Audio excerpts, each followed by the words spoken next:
리뷰를 하는 작가가 이제 이런 제목으로 글을 올렸습니다. 최고의 삶으로 이끌어주는 감사의 힘 7가지 해가지고 이제 글을 올렸는데, 제가 보니까 너무 마음에 와닿더라고요. 이 오프라 윈프리는 내가 확실히 아는 것들이라고 하는 그 책에서 그녀는 매일 밤 감사의 일기를 5줄씩 쓰고 잔다고 합니다.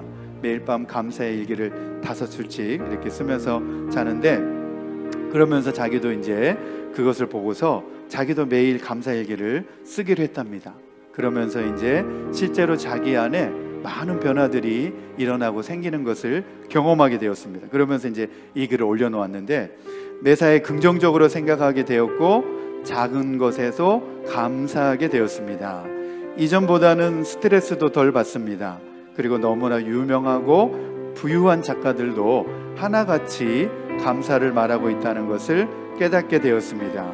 그들은 모두 감사의 비밀을 알고 있습니다. 이렇게 적어 놓았습니다.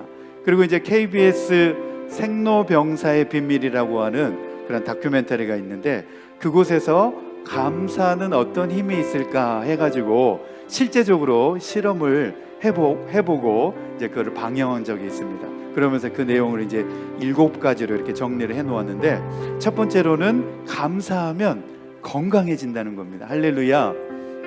우리가 감사하면 아프다가도 몸이 좋아지는 것을 경험할 수가 있습니다. 왜냐하면 감사하면 우리 몸에 도파민이라고 하는 행복 호르몬이 분비가 되면서 우리 몸의 심장 박동과 혈압이 안정되어지고, 그리고 근육이 이완되면서 기분이 좋아지고 행복함을 느끼게 된다고 합니다. 그래서 몸이 아픈 것도 자연스럽게 자연적인 치유가 일어난다는 것을 우리 생로병사의 비밀에서 이렇게 다큐멘터리로 보도를 했습니다. 감사를 느끼면 수면의 질이 높여지고 우울함과 피로를 감소시켜주고 심장 기능을 유지하기 위한 효율성을 높여준다, 이렇게 되어 있습니다. 저와 여러분이 감사하는 성도 되기를 축복합니다. 아멘. 그리고 나머지 이제 소개해드리면, 두 번째로는 자신이 가진 것에 집중하게 되고 만족하게 된다. 만족은 곧 행복이다, 이렇게 말하고 있습니다. 세 번째로는 사람들과의 관계가 좋아진다 그랬습니다. 여러분, 정말 맞는 말입니다. 감사하고 은혜로운 말을 하는 사람에게 가까이 가고 싶고 그분과 같이 교제하고 싶지, 맨날 원망하고 불평하고 나쁜 말 쏟아내고 부정적인 말하면 그 사람 근처에도 가기가 싫어지는 것 같아요. 그래서 우리가 긍정적인 말, 감사의 말 하게 되기를 소망합니다. 그리고 네 번째로 세상을 다른 관점으로 보게 해준다는 거예요. 하루 종일 가능한 많이 감사합니다, 감사합니다 이렇게 해보게 되면 당신도 다른 사람에게 감사하는 것을 얻게 된다, 이렇게 말하고 있습니다. 우리 한 3번만, 시간이 없으니까 우리 옆에 좌우에 앉아 계신 분들에게 우리 감사합니다 한번 3번만 해보겠습니다. 옆에 분 보시면서 감사합니다, 감사합니다, 감사합니다. 그냥 감사합니다 고백하기만 해도 옆에 앉아 계신 분이 나에게 뭐 특별하게 잘해준 건 없지만 감사합니다 해도 기분 좋아지죠? 네, 맞습니다. 그래서 오늘 예배 마치고도 우리 보시면 그냥 감사합니다 같이 인사하시면 좋겠습니다. 그리고 5번째로 겸손하게 해준다. 감사하는 사람이 겸손하게 되는 줄로 믿습니다. 혼자 성공을 이룬 사람은 없다. 다른 사람들이 있었기 때문에 그 성공도 가능하였다, 이렇게 말하고 있습니다. 그러면서 주위 사람들이 내 주위에 있어줌으로 말미암아서 감사하자, 이렇게 말하고 있습니다. 그리고 6번째로 감정을 조절할 수 있도록 만들어준다 그랬습니다. 우리의 감정을 감사하게 되면 안정적으로 조절해주게 된다는 거죠. 마지막 7번째로 최고의 자아로 이끌어준다 그랬습니다. 우리의 자아를 건강하게 만들어주는 비결은 무엇이냐? 감사하다는 겁니다. 감사하고 표현하는 습관이 당신을 최고의 성품으로 빚어가는 비결이다, 이렇게 말하고 있습니다. 반면에 겸손하지 못한 태도와 만족하지 못하는 욕망은 삶의 부정적인 영향을 주고 정신적으로도 성장하지 못하도록 만든다 그랬습니다. 시편 말씀에도 보면 53편 23절에 보면 감사하는 마음으로 제물을 바치는 사람이 나에게 영광 돌리는 사람이니 올바른 길을 걷는 사람에게 내가 나의 구원을 보여주겠다 이렇게 말씀하셨습니다. 오늘 말씀 우리 기억하면서 잠깐 우리 기도하기를 원합니다. 우리는 얼마나 평소에 감사를 고백하며 살고 있는가 우리 생각하시면서 우리 주님께서도 그렇게 말씀하셨습니다. 어떻게 한 입으로 찬양과 저주가 나올 수 있겠느냐 그렇게 말씀하셨습니다. 우리의 입술의 고백이 감사의 고백으로 바뀌어지기를 축복합니다.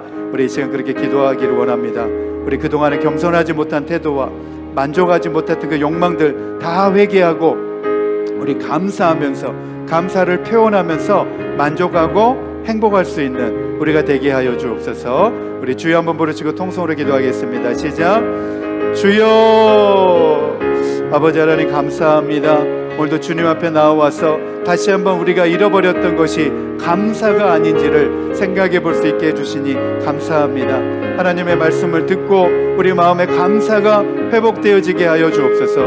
우리 마음에 감사치 않았던 마음들, 완악한 마음들, 교만한 마음들을 다 내어버리고 이제 우리가 겸손한 마음으로 하나님 앞에 아버지 감사함으로 나아갈 수 있는 우리 자신이 되게 하여 주옵소서. 감사할 때에 그것이 하나님의 능력입니다. 감사할 때에 성숙한 신앙입니다. 감사하지 못하는 것이 성숙하지 못한 신앙입니다.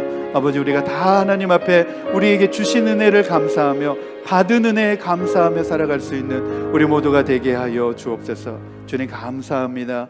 예수님의 이름으로 기도드립니다. 아멘. 아멘. 오늘 우리에게 주시는 하나님의 말씀은 우리 사도행전 19장 8절에서 10절 말씀입니다. 사도행전 19장 8절에서 10절 말씀 우리 다 한번 찾아보고 같이 읽겠습니다. 우리 8절에서 10절 같이 읽겠습니다. 시작. 바울은 회당에 들어가서 석 달 동안 하나님 나라의 일을 강론하고 권면하면서 담대하게 말하였다.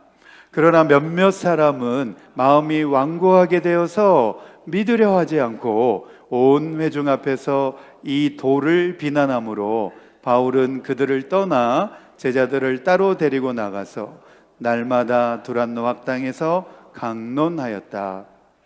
이런 일을 이태 동안 하였다.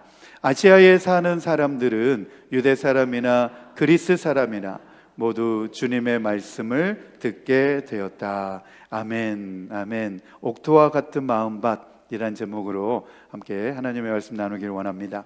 바울은 에베소에 이제 도착을 해서 성령을 받지 못한 그리스도인들을 만나게 되었습니다. 지난주에 설교 내용이었죠. 그래서 그들의 모습을 보니까 아무래도 그리스도인이라고 말은 하지만 성령을 받지 못한 모습을 보였습니다. 그래서 그들을 불러서 문답을 하고 대화를 하니까 그들이 성령을 받지 못한 사람이라는 것을 알게 되었습니다. 그리고 그들은 그들에게 사도 바울이 안수하여 줌으로 말미암아서 그들에게 성령을 받게 하고 그들의 영적인 문제점을 즉시로 해결해 주었던 것을 볼 수가 있습니다. 우리 사도행전 19장 6절에서 7절 말씀에 보면 바로 그 내용이 나오죠. 그리고 바울이 그들에게 손을 얹으니 성령이 그들에게 내리셨다. 그래서 그들은 방언으로 말하고 예언을 하였는데 모두 12사람쯤 되었다 그랬습니다. 한두 명도 아니고 12명이 그렇게 있었다는 거죠. 그리고 성령을 받지 못한 사람들이 이제 사도 바울을 만남으로 말미암아서 성령을 받게 되었다라는 사실입니다. 여러분, 성령을 받지 못한 그리스도인들이 얼마나 위험한지 모릅니다. 자기들이 교회 생활 오래 했고 또 자기들을 내세우면서 성령 받지 못한 그런 모습으로 나타나는 그 사람들이 너무나 위험합니다. 예수님께서도 마태복음 23장에서 말씀하셨는데 마치 천국문을 가로막는 율법학자와 바리새파 사람들과 비슷한 사람들이 바로 성령 받지 못한 사람들입니다. 그래서 우리가 다 성령 받아야 될 줄로 믿습니다. 성령을 받아야 우리 실존을 깨닫게 되어지고 복음의 능력을 우리가 경험하게 되어지고 우리가 누구인지 그 복음의 은혜가 얼마나 감사한 것인지를 깨닫게 되어지는데, 성령을 받지 못하면 자기 잘난 맛에 살아가는 거예요. 그리고 율법주의자들처럼 막 정죄하면서 그렇게 살아가는 겁니다. 마태복음 23장 12절 13절 말씀에도 보면, 13절 말씀에 보면, 율법학자들과 바리새파 사람들아, 위선자들아, 너희에게 화가 있다. 너희는 사람들이 들어오지 못하도록 하늘나라의 문을 닫기 때문이다. 너희는 자기도 들어가지 않고 들어가려고 하는 사람도 들어가지 못하게 하고 있다. 이렇게 예수님께서 질책하셨는데, 바로 성령을 받지 못하면 우리들도 저런 율법주의자들처럼, 율법적인 바리새인들처럼 우리도 빠지기 쉽다는 겁니다. 그래서 사도 바울이 성령 받지 못한 그 사람들에게 안수하여서 성령을 받도록 해주셨습니다. 성령을 받아야 반드시 구원에 대한 보증을 받을 수가 있고 복음에 대한 핵심을 깨달을 수 있게 되는 줄로 믿습니다. 네, 이번 주 이제 본문의 말씀에 보면 이 아시아의 수도 에베소에서 벌인 바로 바울의 선교 활동에 대해서 오늘 본문 말씀 가운데서 말씀하고 있습니다. 그리고 이 사도 바울의 선교 활동이 아시아주 전역에까지 알려지게 되고, 주변에 있는 지역 사람들에게까지도 이 바울의 선교 활동이 빛을 발하게 되어집니다. 그래서 성경 주석학자들이 본문의 내용의 말씀을 가지고 바울과 그의 동역자들은 에베소 주변 지역에까지 정기적으로 선교 활동을 펼쳐왔다, 이렇게 말씀하고 있습니다. 그래서 이 에베소 주변에 있는 교회들이 바로 골로새 교회, 라오디게아 교회, 히에라폴리스 교회, 이런 교회들이 이제 있는데, 바로 이런 교회들이 에베소 교회를 통하여서 세워지게 된 교회입니다. 이번에 저희가 이제 지난 5월에 성지 답사를 이제 다녀왔는데, 이 골로새 교회, 라오디게아 교회, 히에라폴리스 교회, 이 교회들을 다 이제 둘러보았습니다. 그래서 골로새 교회는 아직 발굴이 안 됐습니다. 이렇게 아직 흙에 묻혀져가지고 언덕처럼 이제 되어 있는 교회고, 라오디게아 교회도 몇 년 전까지만 해도 이렇게 발굴이 안 됐던 교회인데, 저희가 가서 이제 갔을 때는 교회가 계속해서 이제 발굴이 되어지고 있는 그런 상황이 있었습니다. 그래가지고 교회가 이제 땅 속에 이렇게 묻혀 있는데, 그 위에 발굴을 해가지고 유리로 이렇게 깔아 놓았습니다. 유리로 깔아 놓고 이제 그 위에 걸어가면서 교회를 볼 수 있도록 그렇게 해 놓았습니다. 그래서 교회가 얼마나 아름답게 건축되어졌는지 그 교회를 이렇게 볼 수 있도록 해 놓았습니다. 그리고 히에라폴리스 같은 교회는 아주 세계적인 유명한 온천인 파무칼레라고 하는 온천이 그곳에 있어가지고 교회가 아주 아름답게 성장했던 것을 볼 수 있습니다. 우리 첫 번째 주제 같이 보겠습니다. 첫 번째 주제 같이 읽겠습니다. 시작. 바울이 전한 하나님 나라에 관한 주제는 예수님이 주와 메시아로 높여지셨으며 최후 심판의 재판장으로 임명되었고, 그리고 예수님을 통하여 먼저는 유대인에게, 다음으로는 이방인에게 회개와 사죄가 제한된다는 내용입니다. 그랬습니다. 사도 바울이 이제 이 에베소의 회당에 들어가서 하나님 나라에 대한 말씀을 주제로 해가지고 말씀을 전했는데, 바로 그 주제에 대한 말씀이 무엇이냐? 예수님이 주와 메시아로서 높여지셨다. 그리고 최후 심판의 재판장으로서 예수님이 임명되셨고, 예수님을 통하여 먼저는 유대인에게, 그리고 다음으로는 이방인에게 그 복음의 말씀을 전하도록 하셨다. 그래서 사도 바울이 가는 곳마다, 이방 지역마다 유대인들에게 먼저 가서 복음의 말씀을 전하고, 그런 다음에 이제 유대인들이 거부하면 이방인들에게로 가서 복음을 전하였던 것을 볼 수가 있습니다. 우리 사도행전 19장 8절에서 9절 말씀을 한 번 더 읽겠습니다. 사도행전 19장 8절에서 9절 시작. 바울은 회당에 들어가서 석 달 동안 하나님 나라의 일을 강론하고 권면하면서 담대하게 말하였다. 그러나 몇몇 사람은 마음이 완고하게 되어서 믿으려 하지 않고 온 회중 앞에서 이 돌을 비난함으로 바울은 그들을 떠나 제자들을 따로 데리고 나가서 날마다 두란노 학당에서 강론하였다 그랬습니다. 사도 바울이 에베소 지역에 이제 도착했을 때 그 지역에 에베소 교회가 세워져 있었던 것이 아닙니다. 그냥 아직도 유대인들의 그 회당에서, 에베소에 있는 유대인들의 회당에서 모여가지고 하나님의 말씀을 함께 나누었던 것이죠. 그래서 이 유대인들이니까 유대인들의 회당에 모여가지고 하나님의 말씀을 나누면서 같이 이렇게 교제하고 있었던 상황입니다. 그래서 바울은 에베소의 유대인의 회당에 들어가서 대략 한 3개월 정도 부지런히 하나님 나라에 대해서 가르쳤다라고 말씀하고 있습니다.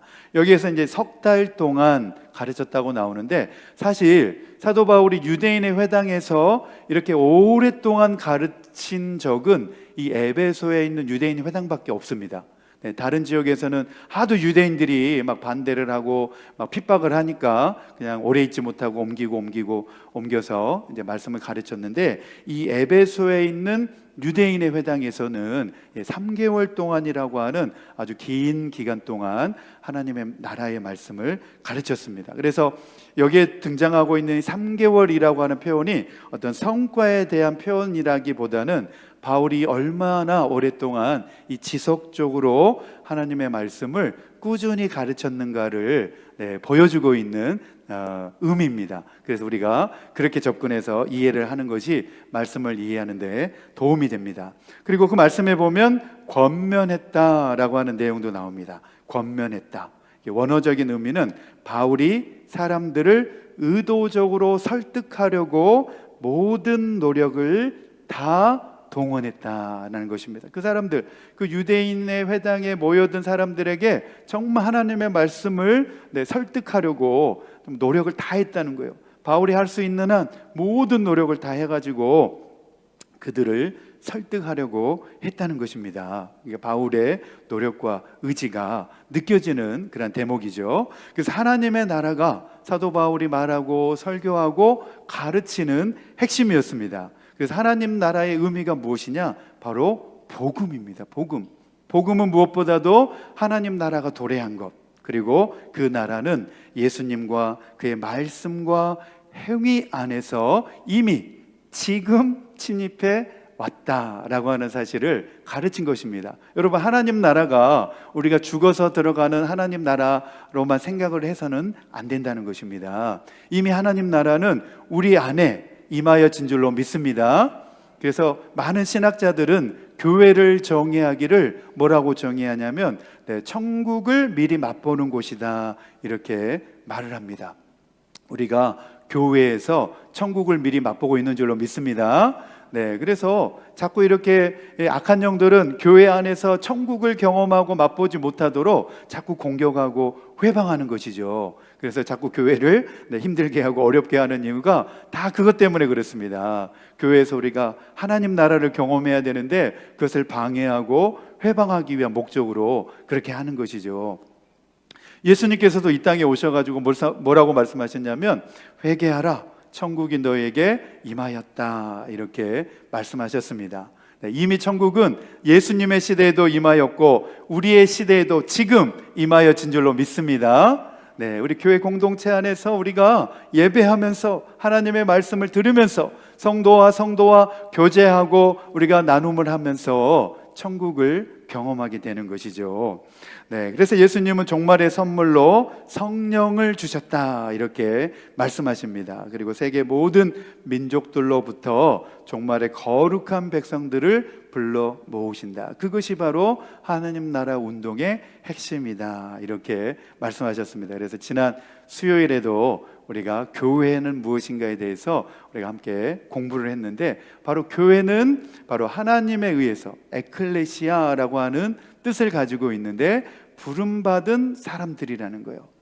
우리가 악한 세상 가운데서 다 하나님의 부르심을 받고 주님의 몸된 교회로 나오게 된 줄로 믿습니다. 그래서 저와 여러분이 다 하나님의 교회인 것입니다. 그래서 교회는 눈에 보이는 건물적인 교회도 있고 눈에 보이지 않는 우리와 같은 보이지 않는 교회도 있다. 우리가 지난 수요일에 같이 이렇게 공부를 했습니다. 그런데 이렇게 사도 바울의 열심 있는 노력에도 불구하고 9절 말씀에 보면, 그러나 몇몇 사람은 마음이 완고하게 되어서 믿으려 하지 않고 온 회중 앞에서 이 돌을 비난함으로 그랬습니다.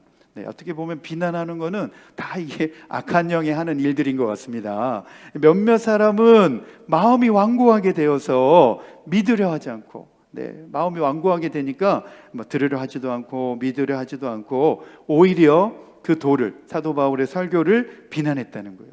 마음이 완고해지면 귀를 닫아버리죠. 눈도 닫아버리고, 마음을 닫아버리고 듣지 않으려고 하죠. 마찬가지입니다. 사도 바울의 시대에도 있었고, 오늘날에도 보면 있는 것 같습니다. 아무리 목회자가 설교를 해도 귀를 닫아버리고 마음을 닫아버리면 들을 수가 없는 거죠.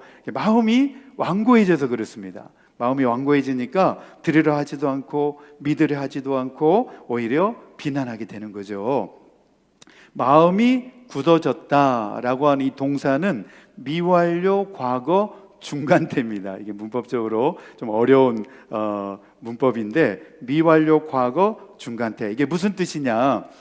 바울이 사람들의 마음을 굳게 만든 것이 아니라 자신들이 스스로 마음을 굳게 만든 것을 말합니다. 사도 바울이 하나님의 말씀을 열심히 나누어주고 가르치고 전하였지만 자기들 스스로 그렇게 마음이 완악해졌다는 거예요. 완고해졌다는 거예요. 그래서 전파되어지는 하나님의 말씀에 자신들의 마음을 완고하게 닫아버리고 듣지 않았다는 겁니다. 전파되는 하나님의 말씀에 마음의 문을 열지 않고 닫아버리니까, 마음을 굳게 해버리니까 오히려 하나님의 말씀이 뿌리내지 못하도록 그렇게 마음이 완악해져 버렸다. 그래서 제가 이 말씀을 이제 준비하면서 그런 마음을 가져보았습니다. 아니, 똑같이 하나님의 말씀을 듣고 사도 바울이 똑같이 하나님의 말씀을 선포하는데, 어떤 사람은 마음을 열어가지고 말씀의 은혜를 받고 또 천국의 기쁨을 누리는가 반면에, 어떤 사람들은 더 완악해져가지고 마음이 강팍해질까, 왜 이렇게 다른 반응이 일어날까, 이제 그런 고민을 가지고 오늘 말씀을 이렇게 준비를 해보았습니다. 그랬더니 바로 그 문제가 어디에 있느냐? 바로 마음의 문제라는 것을 제가 깨닫게 되었습니다. 말씀의 문제도 아니요, 설교자의 문제도 아니요, 어떤 교회 건물의 환경적인 문제도 아니요, 말씀은 듣는 자기 자신의 마음 상태에 달려있다라는 사실을 제가 깨닫게 되었습니다. 그래서 완고한 사람들은 자기 중심적인 사람이라는 거예요. 너무 자기 중심에, 자기 자아에 갇혀가지고 너무 완고해진다는 거예요. 자기 중심대로 생각하고 자기 중심적인 대로 행동하고 생각하니까 마음이 완악해지고 굳어져 버린다는 거예요. 이렇게 굳어지고 굳어질 대로 굳어진 마음들은 쉽게 부서질 수밖에 없다는 겁니다. 예수님께서도 바로 이렇게 완고해진 사람들의 상태에 대해서 세 가지 종류의 사람들로 말씀하고 있습니다. 길가와 같은 사람이요, 돌짝밭 같은 사람이요, 가시덤불과 같은 마음을 가진 사람이다, 이렇게 말씀하셨는데, 우리 마태복음 13장 3절에서 9절 말씀입니다. 우리 3절에서 9절 말씀 한 절씩 저와 여러분이 교독해서 읽겠습니다. 시작. 예수께서 그들에게 비유로 여러 가지 일을 말씀하셨다. 그는 이렇게 말씀하셨다. 보아라, 씨를 뿌리는 사람이 씨를 뿌리러 나갔다. 그가 씨를 뿌리는데 더러는 길가에 떨어지니 새들이 와서 그것을 쪼아 먹었다. 또 더러는 흙이 많지 않은 돌짝밭에 떨어지니 흙이 깊지 않아서 싹은 곧 났지만 해가 뜨자 타버리고 뿌리가 없어서 말라버렸다. 또 더러는 가시덤불에 떨어지니 가시덤불이 자라서 그 기운을 막았다. 그러나 더러는 좋은 땅에 떨어져서 열매를 맺었는데 어떤 것은 100배가 되고 어떤 것은 60배가 되고 어떤 것은 30배가 되었다. 귀 있는 사람은 들어라 그랬습니다. 예수님께서 이제 많은 사람들과 제자들을 대상으로 해가지고 이 비유의 말씀으로 이제 말씀을 하셨습니다. 그래서 이 말씀 가운데 보면 씨가 문제가 아니라는 거예요. 똑같은 씨앗이 떨어져도 그 씨앗이 떨어지는 그 땅의 상태, 그 땅의 상태에 따라서 반응과 결과가 달라진다, 이렇게 이제 그런 의미에서 말씀을 하셨습니다. 그런데 이제 비유로 말씀하시니까 제자들이 이 비유가 예수님이 하신 말씀이 무슨 뜻이지? 이렇게 이제 잘 이해를 못 해가지고 예수님께 찾아와가지고 주님 왜 비유로 말씀하십니까? 알아듣기 쉽게 저희들에게 말씀해 주십시오. 이렇게 말씀합니다. 우리 마태복음 13장 10절에서 13절 말씀 같이 읽겠습니다. 시작. 제자들이 다가와서 예수께 말했다. 어찌하여 그들에게는 비유로 말씀하십니까? 예수님께서 그들에게 대답하셨다. 너희에게는 하늘나라의 비밀을 아는 것을 허락해 주셨지만 다른 사람들에게는 그렇게 해주지 않으셨다. 가진 사람은 더 받아서 차고 남을 것이며 가지지 못한 사람은 가진 것마저 빼앗길 것이다. 내가 그들에게 비유로 말하는 이유는 그들이 보아도 보지 못하고 들어도 듣지 못하고 깨닫지도 못하기 때문이다 그랬습니다. 여기에서 이제 옥토와 같은 밭이 나오고 길가와 돌짝밭 이런 밭들이 나오는데, 여기에서 제가 이 말씀을 묵상하면서 느낀 것은 뭐냐면 옥토와 같은 마음밭은 바로 예수님의 제자들을 가리킵니다. 네, 너희에게는 하늘나라의 비밀을 아는 것이 허락해 주셨지만, 이렇게 말씀하시는 것을 보면 옥토와 같은 마음밭을 가진 사람들은 예수님의 제자들이라는 거예요. 그리고 다른 사람들에게는 그렇게 해주지 않으셨다 이렇게 말씀하시는 것을 보면, 다른 사람들, 제자들 외에 다른 사람들은 길가와 같은 사람들이고 돌짝밭 같은 마음을 가진 사람이고 가시덤불과 같은 마음을 가진 사람들인 거예요. 예수님께서 하늘나라의 비밀을 알려주니까 제자들은 듣고서 반응하고 예수님을 따르는 그런 사람들이 되었다는 것이에요. 그러나 예수님께서 하늘나라의 비밀을 알려줘도 다른 사람들은 들어도 잊어버리고 듣지 않고 반응하지 않고 따르지 않았다 이렇게 말씀하고 계신 겁니다. 그 사실을 우리 마태복음 13장 우리 18절에서 19절 말씀에서 다시 한번 예수님께서 말씀해 주십니다. 시작. 너희는 이제 씨를 뿌리는 사람의 비유가 무슨 뜻을 지녔는지를 들어라.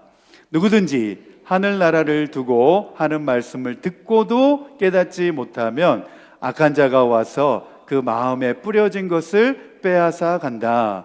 길가에 뿌린 씨는 그런 사람을 두고 하는 말이다 그랬습니다. 누구든지 하늘나라를 두고 하는 말씀을 듣고도 깨닫지 못하면 악한 자가 와서 그 마음에 뿌려진 것을 다 빼앗아 버린다는 거예요.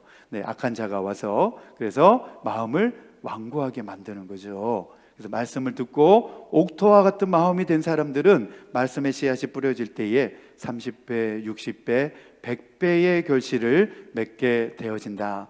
저는 저와 여러분이 바로 옥토와 같은 마음이 돼서 30배, 60배, 100배의 열매로 반응할 수 있게 되기를 축복합니다. 아멘, 아멘. 이렇게 옥토와 같은 마음을 가지고 예수님께 나온 제자들이 바로 하나님 나라의 비밀을 가진 자가 되었다는 것입니다. 그리고 길가와 돌짝밭과 가시덤불과 같은 완고한 마음을 가진 사람들에게는 하나님 나라의 비밀이 알려지지 않게 되었다는 겁니다. 그러면서 결론적으로 12절 말씀입니다. 오늘 이 비유의 결론은 가진 사람은 더 받아서 차고 넘칠 것이며 가지지 못한 사람은 가진 것마저 빼앗길 것이다 이렇게 말씀하고 있습니다. 우리 교회도 마찬가지죠. 열심히 부흥회를 하고 은혜의 자리를 마련해 가지고 준비를 해서 우리가 그런 부흥회를 하면 정말 사모하는 마음으로 나와가지고 은혜 받는 사람들 은혜를 받더라고요. 그런데 아무리 이 천국 잔치를 준비해 놓아도 그 은혜 자리를 사모하지 못한 사람들은 은혜를 받지 못하는 것 같아요. 그래서 제가 보면서 이게 너무 안타깝다 정말 그런 생각이 들더라고요. 그 아무리 좋은 천국 잔치 은혜의 잔치를 준비를 해줘도 사모하고 가진 사람들은 더 많이 은혜를 받아가지고 더 기쁨의 은혜 가운데 살아가는데 그걸 사모하지 않고 가지려 하지 않는 사람은 그런 자리가 있어도 참여하지 않는 거예요. 얼마나 안타까운지 모르겠습니다. 그래서 저와 여러분이 하나님 나라의 비밀을 가진 자가 되기를 축복합니다. 바울이 이렇게 하나님 나라에 관하여서 선포하자 그 말씀을 잘 들었으면 좋았을 텐데 바울을 비방하는 사람들 그리고 적대하는 사람들이 생겨나가지고 더 이상 이 에베소 회당에서 가르칠 수가 없어서 이제 두란노 서원이라고 하는 그 서원에서 사도 바울이 2년 동안 열심히 주의 말씀을 가르치고, 또 그곳에서 보니까 아시아와 그 지역에 있는 많은 유대인들이 사도 바울이 가르치는 그 복음의 말씀을 듣고 주님을 따랐다, 이렇게 말씀하는 것을 볼 수 있습니다. 베드로 역시도 구원받지 못한 성도답게 행동하는 것에 대해서 무익한 사람들이다라고 이렇게 규정을 해 놓았습니다. 우리 베드로후서 2장 22절입니다. 우리 같이 읽겠습니다. 시작. 다음과 같은 속담이 그들에게 사실로 들어맞았습니다. 개는 자기가 토한 것을 도로 먹습니다. 그리고 돼지는 몸을 씻고 나서 다시 진창에 뒹군다. 이게 무슨 뜻이냐? 하나님께서 예수 그리스도를 통하여서 구원을 베풀어 주셨는데 그 구원의 은혜의 감격 속에 살아가지 못하고 자꾸 완악한 마음으로, 완고한 마음으로 옛날에 자기 사람으로 돌아가는 사람을 가리켜서 한 말입니다. 개가 토한 것을 도로 먹는 것과 마찬가지다. 그리고 돼지가 몸을 깨끗이 씻겨놨는데 다시 진창에 뒹구는 것과 마찬가지다. 너무나 무익한 일이라는 거예요. 그래서 우리가 구원받고 하나님의 은혜 가운데에 우리가 살아가야 되는 줄로 믿습니다. 예수님은 들어도 깨닫지 못하는 사람들을 이끌어서 이 비유의 말씀으로 말씀하셨습니다. 우리 마태복음 13장 13절에서 15절 말씀 같이 읽겠습니다. 시작. 내가 그들에게 비유로 말하는 이유는 그들이 보아도 보지 못하고 들어도 듣지 못하고 깨닫지도 못하기 때문이다. 이사야의 예언이 그들에게서 이루어지는 것이다. 너희가 듣기는 들어도 깨닫지 못하고 보기는 보아도 알아보지 못할 것이다.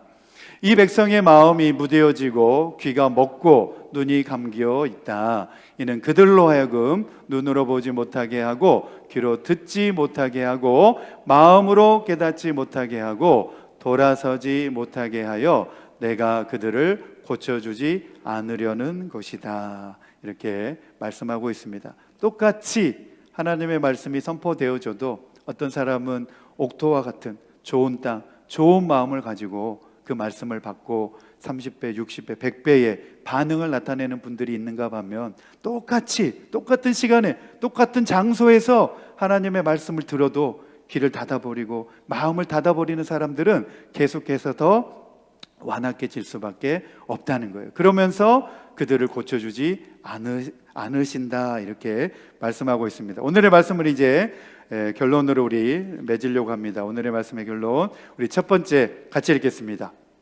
시작. 자기 중심적인 생각을 버리고 마음의 완악함을 회개함으로 돌아서야 하며 옥토와 같은 마음이 되어야 하나님 나라의 비밀을 차지할 수 있습니다. 아멘. 자기 중심적인 그런 생각을 버리라는 거예요. 그리고 마음의 완고함도 회개해야 된다는 거예요. 그래야 그 마음 가운데 옥토와 같은 마음이 되어서 하나님 말씀이 들어가고 그 마음이 녹아진다는 겁니다. 두 번째 같이 읽겠습니다. 시작. 하나님의 기록된 말씀과 선포되는 설교 말씀을 사모함으로 듣고 깨달아 악한 자가 와서 그 마음에 뿌려진 것을 빼앗아가지 못하도록 조심하십시오. 말씀을 들어도 그냥 다 흘러버리는 사람들은 성장이 없습니다. 성장이 없습니다. 그러나 말씀을 듣고 감사함으로 받는 사람이 성숙해지는 줄로 믿습니다. 실천을 위한 적용입니다. 첫 번째, 시작.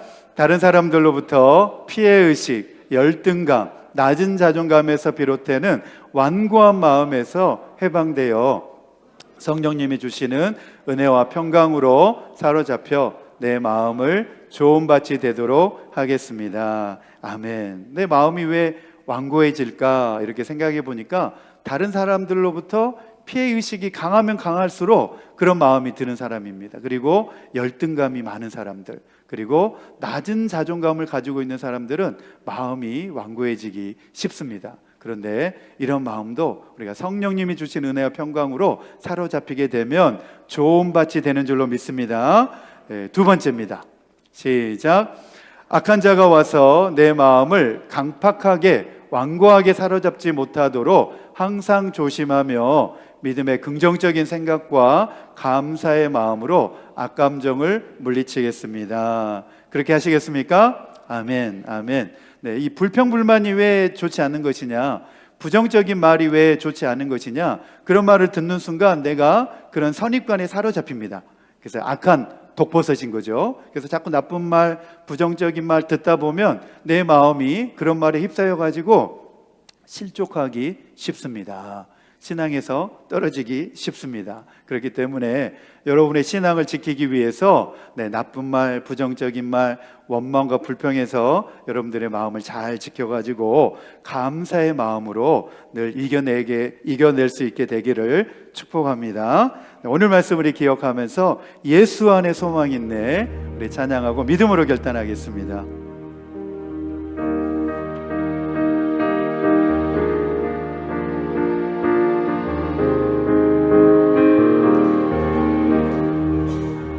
예수 안에 소망 있네, 내 빛과 힘 나의 또 환난 중에 도우시는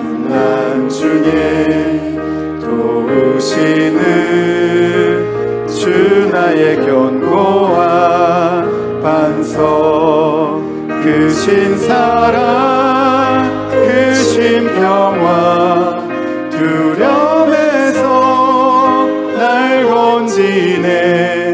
내 위로자, 내 모든 것 주 사랑 안에서 완전하신 하나님이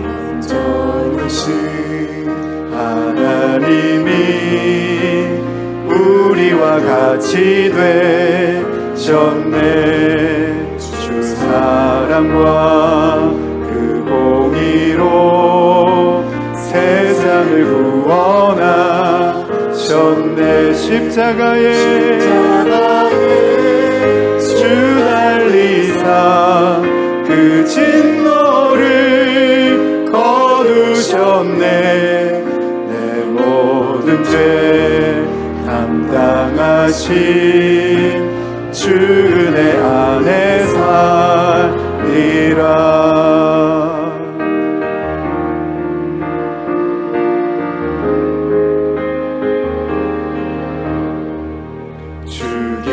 죽임당한 세상의 빛 어둠 속에 누이셨네.